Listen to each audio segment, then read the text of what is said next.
In this video, I want to teach us what geese can teach us about church. I know that seems odd, but believe it or not, there are some things we can learn from geese. Now, I don't know how you feel about geese. Normally, my encounters are never that positive, either on a golf course or if I'm out jogging. You get near them, and I've been chased, I've been hissed at. But there are some positive lessons that we can learn from geese. So let me start with some interesting facts about geese. Number one, geese in the front will rotate.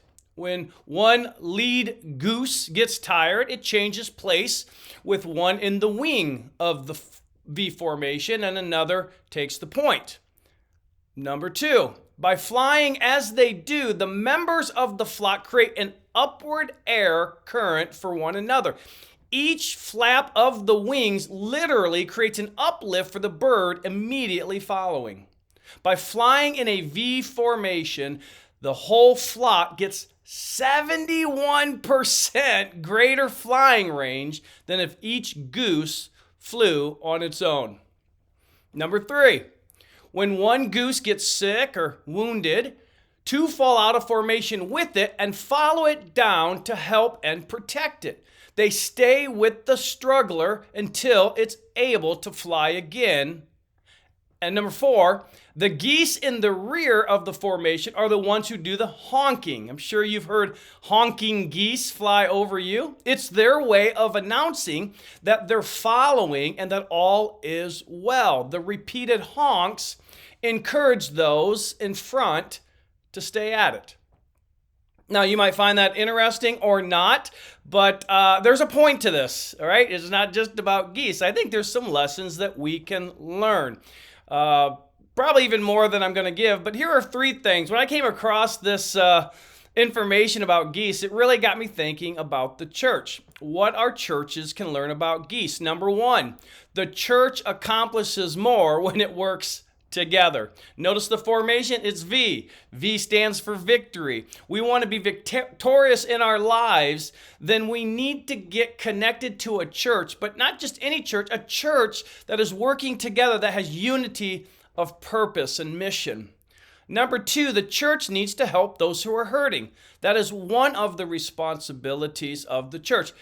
I've been sharing a lot about the church. Our mission is to be disciple makers. We want to help produce disciples who can make disciples. But part of the church is also to help those who are hurting and in need, both inside and outside the church.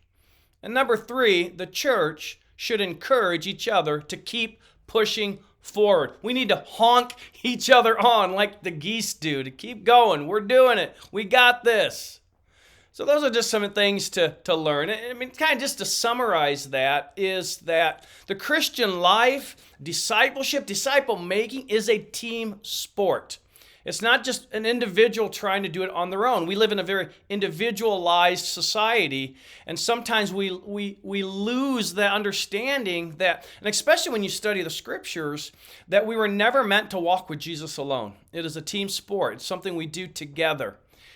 And that even carries over into you trying to reach the people in your life that needs Jesus. You don't have to feel like you're doing that alone. And so I want to just share with you, out of all of this, just two brief words of encouragement. I hope they're an encouragement to you. Two things. I want to answer two questions. And the question is this: what does this have to do with disciple making? So what specifically disciple making as this idea of being a disciple who is helping make and produce other disciples. So each of our responsibility not to just be a disciple, but to come alongside and make disciples, whether that's coming along a weak or young Christian in the faith and helping them grow, or whether that's someone who doesn't know Jesus yet and coming alongside of them and helping them find Jesus.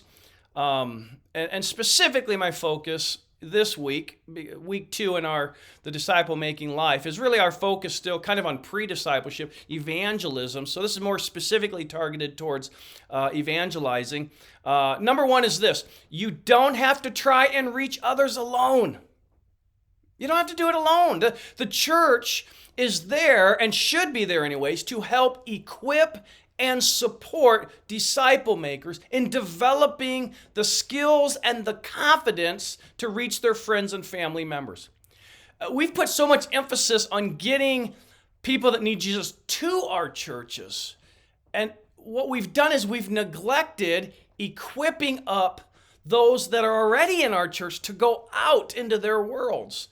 In the book Evangelism by G. Mack Stiles, he mentions that each person in our church, when you add up the people in their lives that need Jesus, we could not even fill our sanctuary with all of the people that our people are going to be in contact with. And so instead of just trying to add some of those people, why don't we equip our people to go out and do the work? It's multiplication instead of addition. We need to come alongside and help equip people to better be disciple makers. And that's really the goal of the Rock Bible Institute. At the heart of that is we want to help equip and support and encourage people to mobilize outside of these walls. All right, second thing, number 2. The church should provide ministries to assist the people you are trying to reach. So it's not the church, the local church, in this case, Church on the Rock. It's not our responsibility to provide all of these programs and ministries so that your friends can find Jesus. That is not the responsibility of Church on the Rock. Our responsibility, as Jesus said, is to make disciples, baptizing them and helping and teaching them to obey all things. And so our responsibility is to assist you in going out, and this is where we've lost this, and we need to recapture this in the American church. Each of us have a personal responsibility to the people in our lives that don't know Jesus. But the church's role is to come alongside our people and to help equip them and give them those tools, but also to provide ministries to assist in that. So there's things that you can bring them to in the church. And that might not even be a Sunday morning at first. That might be something else that we're doing to help them. We just started a spiritual coaching ministry. It might be that as you're trying to reach someone, they've got some real challenges in their life, and it's like, hey, you know what? Our church has just started offering spiritual coaching. Would you like a spiritual coach? I can introduce you, and we can get you plugged in there, or it may be some other thing. It may be a class that we're offering on parenting as you're trying to reach someone and they're struggling with parenting their child, and that's something that we can help and assist them in. We're there to have ministries that you can bring those people you're trying to reach for Jesus. You can bring them to, but that doesn't mean that ultimately your role isn't for you to personally be trying to reach them. Okay, that's the responsibility of each of us with the people in our lives. We're all ministers and missionaries as followers of Jesus, but the church can help by having some ministries to assist in that. And also, the church then can help equip you and encourage you to go out and do that. I hope that's been helpful. I think it's important that we capture that in our churches. Again, we're not trying to just get people through the doors. We're trying to equip our people who are already through the doors to go out, to mobilize. Because the vast majority of people who come to know Jesus is through personal relationship. Not coming to a church event, but through personal relationship. So, those are some of the lessons I think we can learn from Geese on how to do disciple making.